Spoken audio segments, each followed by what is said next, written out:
මිනිස්සු වැඩිපුරම සතුටු වෙන්නේ තමන් ළඟ තියෙන දේවල් වලින්. ඉතින් මිනිස්සු වැඩිපුරම දුක් වෙන්නේ තමන් ළඟ නැති දේවල් වලින්. ඉතින් මේ නැති දේවල් අපි මොනවද කියලා බලමු. ඉතින් මිනිස්සු ළඟ තියෙන දේවල් එක්ක නැති දේවල් මොනවද කියලා බලද්දී අපිට මුලින්ම බලන්න වෙන්නේ හදවතේ තියෙන සංවේදීකම. ඉතින් මේ සංවේදී ගැන හරියට පුළුල් විදියට විවරණයක් කරන්න අපි අවශ්‍යයි. ඉතින් මේ පිළිබඳව අපි කතා කළ යුතු හොඳම කෙනා තුෂාර වර්ණියස්. අපි සර්ගෙන් අහලා බලමු මේ සංවේදීකම කියන්නේ මොකක්ද කියලා. ඇත්තටම ශාන් මේ සංවේදීකම කියන කාරණාව අද සමාජයට ඇත්තටම අත්‍යවශ්‍ය දෙයක්. ඒ වගේම තමයි ශාන් මේ මුළු ලෝකෙම මිනිස්සුන්ගේ හදවත්වල තියෙන ඕන දෙයක් තමයි ශාන් සංවේදීකම. අද මේ සංවේදීකමට මොකද වුනේ? ලංකාවේ ජන ජීවිතයට මේ සංවේදීකම ගිලිහුනේ කොහොමද ශාන්? හරි ඛේදවාචකයක්. මොකද ඇරිස්ටෝටල් කියලා තියෙනවා ශාන් මේ සංවේදීකම නැති මිනිස්සයාගේ වෙනස තනකොළ කන්න නැති එක විතරයි කියලා. ඒ කියන්නේ අපට සංවේදීකම ඕනේ. මම දැක්ක මේ සමාජයේ බොහෝ වරදක් කරනවා.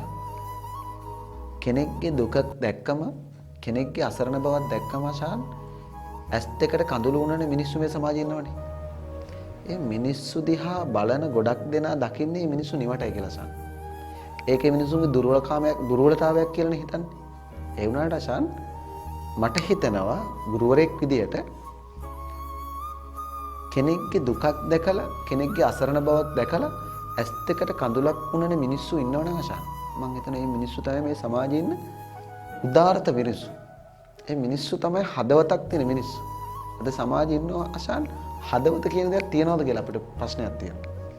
ඒ කියන්නේ මේ සංවේදීකම ඕන අශාන් අපිට අපේ අම්මා තාත්තා දුකෙන් ඉන්නකොට තාත්තා කරදරයක ඉන්නකොට ඒක අපිට දැනෙන්න ඕන.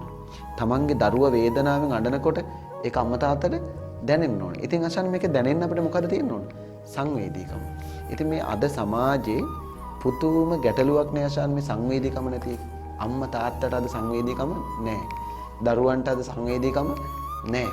ඇයි මට මගේ දරුවා චුට්ටක් වැටිලා කකුල හීරුණොත් අශාන් අඬන්නේ නැහැ කියන අපිට. ඒක තමයි සංවේදීකම කියන්නේ. ඉතින් මේ සංවේදීකම නිවටකමක් විදියට දකින මිනිස්සු තමයි මං හිතන්නේ අශාන් නිවට. මිනිස්සෙක් වුණාම සංවේදීකම තියෙන්න ඕන. කෙටියෙන්ම කිව්වොත් අශාන් අපේ හතුරෙක් කියන්නේ. එයා පාරේ යනකොට ඇක්සිඩන්ට් වෙලා වැටිලා ලේ ගලලා තියෙනවනම් අනේ ඕකට හොඳ වැඩේ ඕක වෙන්න ඕන කියලා හිතනවනම් අපි තරම් දුර්වල නිවට දුර්ජන මිනිස්සු නෑ අශාන්.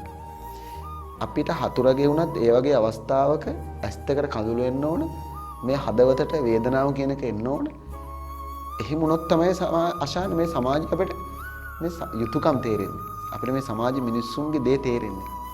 මම දැක්ක අශාන් මේ මෑත කාලේ එක තාත්තා කෙනෙකුයි අම්මා කෙනෙකුයි පොඩි දරුවෙක් තියාගෙන මේ බයික් එක යනවා. මේ තාත්තා දැක්කේ නැහැ බයික් එක පාරට දාද්දී යහපතෙන් ටිපර් එකක් යනවා. ආපු පාරේ මේ ටිපර් එකේ වැදෙනවා මේ බයික් එක. අම්මා වීස් වෙලා ගිහිල්ලා වදිනවා තාප් එක. අශාන්ට කිව්වා මම දැක්ක මේ සමාජ මාධ්‍ය ජාලෙක දාලා තියෙනවා. ඒ අම්මගේ කකුල කෑලි 8කට විතර කැඩිලා අශාන්. තේරෙනවද? කෑලි 8කට කැඩිලා මේ කකුල එක එක පැති වලට තියෙනවා.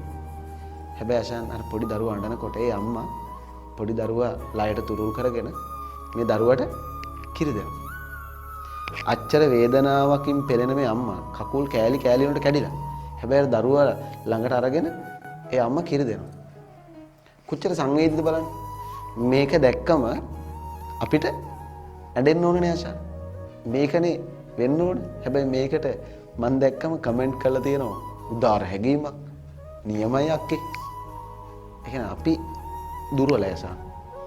අපිට ඒක දැක්කම අපිට දැනෙන්න ඕන සංවේදීකම කියන එක.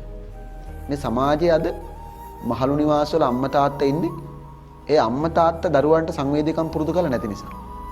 රයිට්? ඒ වගේම තමයි අශාන් මේ සමාජයේ දරුවෝ ගඟට දාලා යන්නේ දෙමව්පියෝ. මම දැක්ක අම්මා කෙනෙක් දරුවා ගඟට දාලා යනවා. අම්මා තුල සංවේදීකම තිබුණා නම් එහෙම කරනවද? බෑ අශාන්. කවදා කරන්නේ? ලේන් පැටියා ගඟට වැටෙනවා අශාන්. ගඟ හරහා මුහුදට ගලාගෙන ගිහිපු වෙලාවේ ඒ ලේන් අම්මා මේ පැටිය හොයන්න ගිහිල්ලා මහ මුහුද හිස් කරනව නැස. වලිගි පොඟවනවා ගොඩට ඇවිල්ලා ගසනවා. පස්සේ මේක දැකපු සක්‍රදේවේන්ද්‍රයාගේ පඬුකුල් ආසනයේ මොනුන නැසන්. ඒ කියන්නේ අම්මගේ ආදරය කියන්නේ එච්චර දෙයක්. ඒක දැනෙන්න නම් අම්මට සංවේදීකම තියෙන්න බෑ.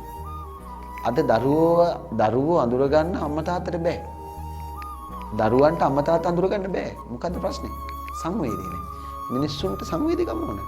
අම්මා තාත්තා විශේෂයෙන් මතක තියාගන්න ඕන. දරුවන්ට වඩා සංවේදී වෙන්න ඕන. මොකද ඒ අවවාදයට වඩා ආදර්ශය. ඒකනේ දරුවන්ට යන්නේ නේද? සර් හරි අපූර්වට කියලා දුන්නා සංවේදීකම කියන්නේ මොකක්ද කියලා. ඉතින් සර් මේ හැමෝටම තියෙන ප්‍රශ්නයක් තමයි මේ සංවේදීකම කොහොමද ඇති කරගන්නේ කියලා. ඉතින් සර්ගේ වචන වලින් අපි අහලා බලමු මේ සංවේදීකම ඇති කරගන්න මොනවද කරන්න ඕනේ කියලා. අතරම ශාන් මේ අද මිනිස්සුන්ගෙන් ගිලිහිලා යන දෙයක් තමයි මේ සංවේදීකම. අද මිනිස්සුන්ගේ හිතවල හරි දරුණුයි අසන්. සමහරලාට මේ මම උගන්වන පන්තියේ දරුවන්ගේ අදහස් තියා බැලුවම පුදුමාකාරයි මේ ඒ දරුවන්ගේ අදහස්. මට තේරෙනවා මේ සමාජ ලංකාවට ලොකු විනාශනේ මේ නොබෝ කාලෙකින් මේ සංවේදීකම නැති නිසා ශාන්. මිනිස්සු මරා ගන්නවා. දරුවෝ දෙමව්පියෝ මරනවා. දෙමව්පියෝ දරුවෝ මරනවා. මෙතෙන්ට වැටෙන්නේ මොකක් නිසාද ශාන්? සංවේදීකම නිසා. මං කියන්නම් සංවේදීකම හදන්න ඕන විදිය. පළවෙනිම දේ තමයි ශාන් සංවේදීකම හදන්න ලොකු දේවල් ඕනේ නෑ ශාන්.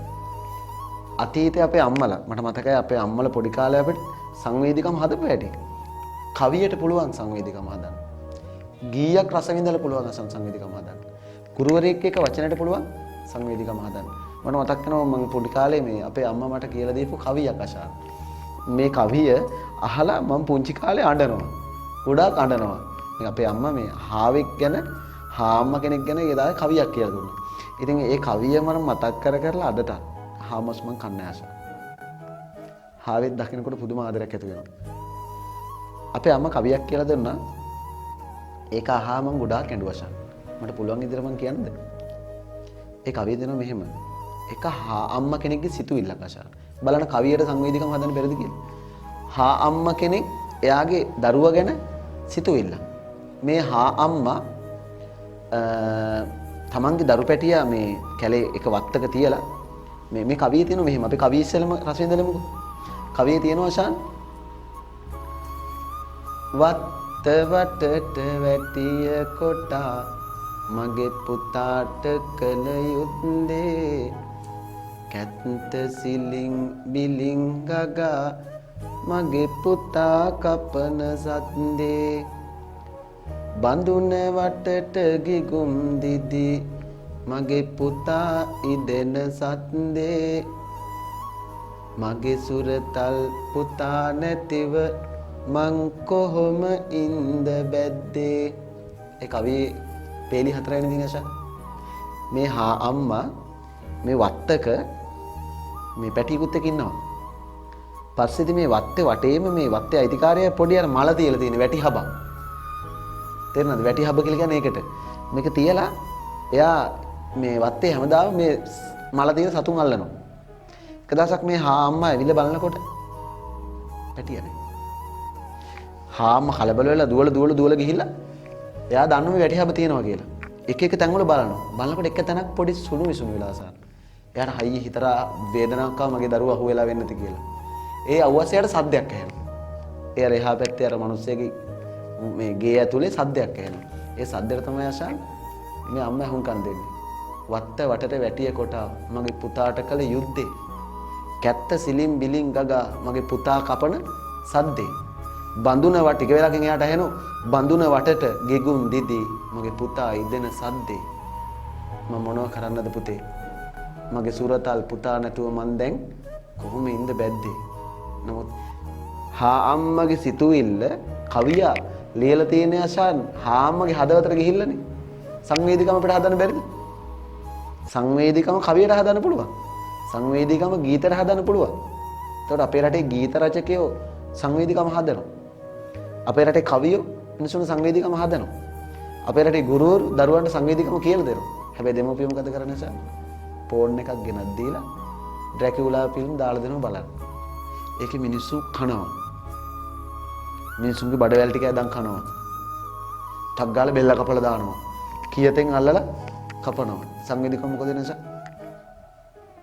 නැති වෙනවා. කවුද වරද කරන්නේ සර්? දෙමව්පියද නැද්ද? දෙමව්පියෝ. ඒ නිසා මේ සංවේදී නැති මිනිස්සු ටිකක් හදන මේ විවසනය කරන ප්‍රධානම වරදකරුවා දෙමව්පියෝ.